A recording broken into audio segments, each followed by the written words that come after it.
What does a narcissist fear the most? Like, what are they actually afraid of? A lot of times it might appear like they're not afraid of certain things, but I'd like to point out that that's not always true. If you guys are new here, my name is Ben Taylor. I'm a self-aware narcissist on this channel to provide awareness, growth, healing, and change about narcissistic abuse. I'm the founder of Raw Motivations, the creator of the NARC app, and your guide in the 45-day Clarity Challenge that you can join us at claritychallenge.net. If you like what you see here, would love to have you subscribe, click on the notification to be able to see when we drop more videos. We drop new ones typically every single day, so would love to have you interact in the community and learn more about narcissistic abuse and establish some clarity from the confusion that you've been put into. Well, when it comes down to it, what do narcissists actually fear the most? Today, I want to give you 4 things that you can do to grow and be free once you understand what they actually fear and how to be able to actually work that. Okay? Because a lot of times it doesn't seem like narcissists actually fear anything. It seems like a lot of times they have no fear about you, no fear about getting caught, no fear about lying, no fear about manipulation, no fear about anything. But they're just doing what they want to do when they want to do it. And that high level of like confidence, that high level of what they're doing seems like they're invincible a lot of times. A lot of times that is just putting up a wall, putting up a front, or a lot of times we'll term it as a mask in front of who they actually are to be able to hide deep insecurities, to be able to hide the things inside that I'm nervous about, that I'm not willing to engage with, to be able to hide ultimately guilt that says I did something bad, and then shame that says I am bad. Ultimately, the mask is the idea of like, let me put out something there that's different than who I am, that's different than what's actually inside, but I can't acknowledge what's inside. I can't be truthful about what's inside. I have to put up a mask, a front, to be able to convince people that I'm better or different than what I actually am. There would be an aspect of trying to portray to other people that there is no fear whatsoever about anything. Like, I'm invincible. Like, it doesn't matter. Like, I'm not going to die. Like, that's like the thought process a lot of times with narcissists, is doing things and engaging with things, or, doing different activities or things that could be painful or very dangerous. And at the end of the day, being like, I don't care. Like, I'm not in any issue of anything happening to me. There got to be a place in my life where I started to think that way, to a degree of like, I could pretty much do anything. Like, I could run the car off the road and I would still live because I'm not going to die that way, or I'm not going to die yet. Like, that idea a lot of times was there, but it was hiding a lot of the stuff that was inside. See, because of the insecurities that are inside a narcissist, narcissists oftentimes develop a defense mechanism in the purpose to avoid shame.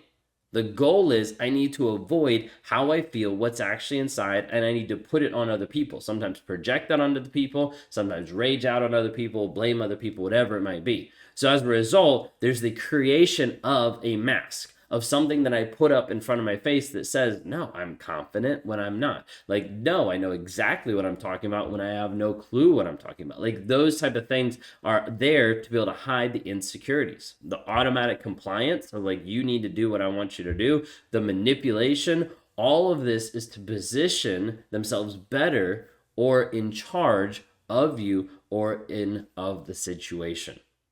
So when it comes down to it, kind of building some of this up here, when it comes down to it, what narcissists actually fear the most, because of those insecurities, because of the things that they're putting out there, because of the mask, what narcissists oftentimes fear the most is control.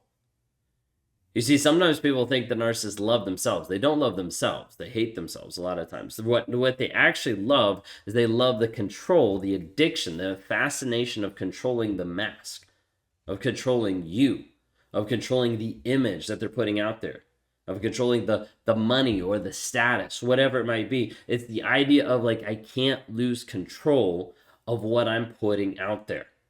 And so a lot of times that control means it's done in a way to manipulate the mass, to manipulate you, to manipulate people around so that they don't have to own what's actually underneath. As a result, it's all about control. And the thing is, in order for you to actually activate some of this fear, you have to start taking the right steps to be able to grow and be free from narcissistic abuse. So today we're talking about 4 different things to be able to help you grow and to help you be free. Number 1, the first thing is identify the game. Identify that narcissists are playing a game with you. Like there is a game that is there that has filled with manipulation and making you respond and react the way that they want you to react. And in order to identify the game, you also need to take the next step and to stop playing the game. See, just learning that manipulation is the game. This is how it's played. And getting to the place of understanding, like, wait a second, I know what's happening. I know when you're saying this, you're trying to get me to do this. I know when you're gaslighting me, you're trying to get me to ascribe to your false reality so that you feel better about yourself. But that's not happening because I know what actually happened. This is the idea of not participating in the narcissist game that they're trying to play with you. So many times people are like, I just want to win. I just want to beat them. I just want to be able to figure this out. I just want to prove them wrong. And I'm like, you're not going to be able to do that because you're trying to play a game with them that they're a master at manipulating, but you're trying to play a game with them that doesn't have any rules and is constantly changing the rules that are projected out there. So in order to win at the game, you need to identify what's going on and you need to stop playing. This is filling yourself up with knowledge and understanding of what's actually happening in the narcissistic relationship and deciding like, hey, this isn't happening. Which leads us to number 2, which is to stop reacting. Because that game is about manipulation. That game is about control. Control of you. Control of what they are, but then control of how you view that. Like you see behind that mask, now I have to control you. I have to limit your voice. I have to isolate you from your friends and family. They're going to tell you they see something different than what I'm projecting out there. The game is control, and you have to get to the place where you stop reacting to that game. So one of the hardest things for people to do, because they want justice, they want to, get what's right. They want to be able to prove themselves. They want to be able to stop a smear campaign, all these different types of things. And as a result, you react. And when you react, the narcissist is like, see, still all about me. Okay. When you react, you are still feeding the narcissist. You are still feeding that addiction to supply. You're still feeding what they want to get from you. Oftentimes people react in other ways of you'll still run to them to fix them, to try to solve the problem. You'll still run after them because you're addicted with the trauma bond of I still need to interact, I still need to see them. And then you'll react to them, with reactive abuse or multiple different things. But the goal is you have to stop reacting and understand like, hey, this is the game. I have to stop playing. I have to stop reacting. The third thing is to establish your truth. You see, a narcissist will gaslight, they'll manipulate, they'll confuse, they'll lie, they'll do anything to try to make you feel like you're crazy and that they're the ones that are smart or intelligent or whatever it might be. And the only way you can get free from a trauma bond, the only way you can get free from cognitive dissonance is getting to the truth of the situation. The truth of the situation, radical acceptance, is one of the hardest pieces for survivors to get to because of the pain that's involved. But the more you run away from the pain, the less you actually engage with the healing. It's like a person who goes and has a broken leg and they're like, I don't want to deal with the pain of them setting my leg, so I'm just going to keep walking on it, wondering why over years I still have a limp. It's because we're avoiding the pain of dealing with it to start off with. This is a lot of times what happens in narcissistic relationships, rather avoid the truth and not actually acknowledge it. So this is where you need to pull out your journal. You need to start focusing on what is actually real. What has happened in the relationship? What is happening now? What is the story that I'm telling myself? What is the lie that I'm believing that's keeping me addicted to this person or wanting me to go back or wanting me to stay in a relationship that ultimately is toxic and abusive to that person and in this relationship? So establish your truth. The truth is the only thing that will set you free. Number 4, develop an exit plan or exit strategy. You see, leaving can be really hard to get away from a narcissist, whether that's no contact, whether that's out of state, whether that's moving out of the house, whatever it might be. But getting free is essential for your healing and for your growth. Maybe that's separating for a period of time so you can clear the fog that's in your mind and you can start to focus on how do I actually heal and move forward.